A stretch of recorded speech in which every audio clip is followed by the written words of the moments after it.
Problem number 5. Find the sum of 4 plus negative 7. So on this side I'm going to have 4, and on this side I'm going to have negative 7. First I'm going to deal with the positive 4.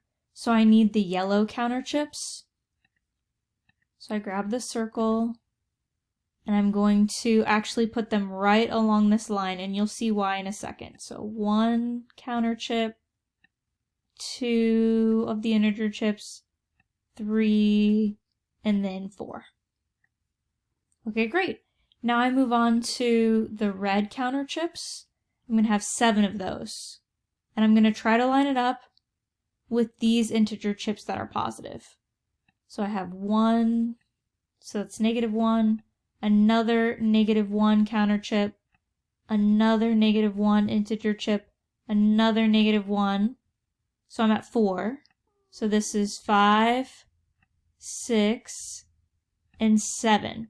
And the reason why I lined it up is because what I want you to do is I want you to draw a, whoops, I forgot that I was on the circles. Let me go back to Scribble.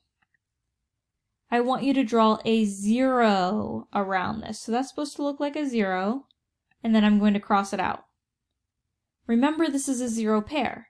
This is a positive 1, and this is a negative 1. Look at what that looks like in a calculator. If you have a positive 1 plus a negative 1, you get 0.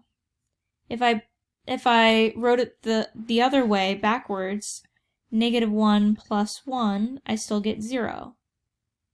So I wanted you to remember our work yesterday. We were talking about 0 pairs.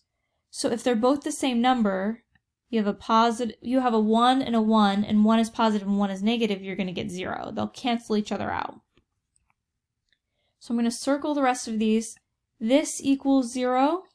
Positive 1 plus a negative 1 equals 0. This equals 0. This equals 0. And let's see what we have left over. We have 1, 2, 3 red chips left over. So that means that if we have 3 red chips left over, that represents 3 negative 1s. So we have negative 3. Negative 3 left over, which is our answer. We're also going to model this on the number line. So I mark my starting value. My starting value is 4. And then negative 7. Think about which direction you need to move for a negative 7. For a negative 7, we move to the left, because negative 7 causes us to decrease. So I decrease by 1, 2, 3, 4, 5, 6, 7. I draw an arrow to show the direction that I moved. I moved to the left 7. And then I circle my where I ended up. I circle my answer. So I got negative 3 using the integer chips. I also got negative 3 using the number line.